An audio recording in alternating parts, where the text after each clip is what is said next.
પોરબંદરની સરકારી હોસ્પિટલમાં 3 કલાક સુધી 2 આરોપી રઝળતા રહ્યા।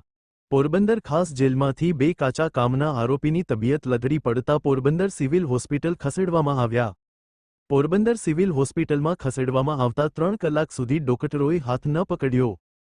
11 વાગ્યે જેલમાંથી બંને કેદીઓ લાવવામાં આવ્યા પણ હોસ્પિટલમાં કોઈ ડોક્ટરની હાજરી જ નથી। બંને આરોપીને જો કોઈ થયું હોત તો જવાબદાર કોણ? નાઇટ ડ્યુટી ડોક્ટર હોસ્પિટલમાં મોડી રાત સુધી ડ્યુટી પર હાજરી આપવાના બદલે બજારમાં નીકળી ગયા હતા। મીડિયાને જોતા જ ડોક્ટર આરોપીની સારવાર કરવા લાગ્યા। જેલના સુબેદારને આરોપીની વધુ તબિયત લથડી પડવાનો લાગ્યો ડર।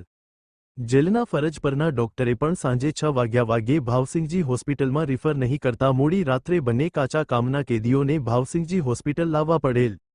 બંને કેદીઓ નશો કરવાની ટેવવાળા હોવાથી મુશ્કેલી પડી રહી હતી। ભાવસિંહજી હોસ્પિટલના બેજવાબદાર તબીબના કારણે જો કેદીઓ નાસી ગયા હોત અથવા વધુ તબિયત લથડી હોત તો જવાબદારી કોની?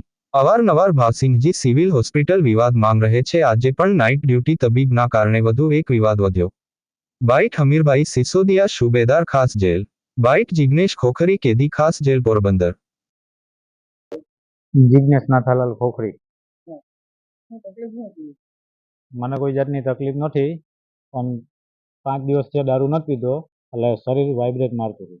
એ માટે હું ત્યાં રીંદરની ગોળી લેવા જાઉં કે મને રીંદર રાત્રે આવતી નથી તો મને રીંદરની એવી દવા આપો કે મને રાતના રીંદર આવી જાય ને કાયદેસર મને અહીંયાથી દવા આપે છે ને હું રાત્રે ખાઈ પીને એકલા સૂઈ જાઉં।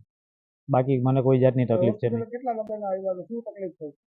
અમે અહીંયા આવ્યા 11:30 વાગ્યાના અહીંયા છે। અત્યારે તો મારા પાસે ઘડી છે નહીં, 1:20 થઈ અત્યારે। અહીં કોઈ ડોક્ટર જ નથી આવ્યા, એમને બેઠા છે। સુબેદાર હમીરભાઈ સિસોદિયા પોરબંદર ખાસ જેલ બરાબર। 4 વાગે 4:30 વાગે ડોક્ટર આવ્યા।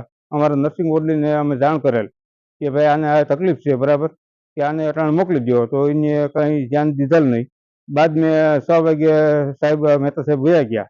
સાહેબ વયા ગયા પછી સાહેબ એમને સહી કરીને વયા ગયા। સાંજે અત્યારે 11 વાગે અમારા નર્સિંગ વોર્ડલી છે ને ખાલી એમને આવીને કહી કે આને લઈ ગયા, લઈ જાઓ બરાબર। અમે લઈ આવ્યા પછી અહીં જાડે સાહેબની નોકરી હતી।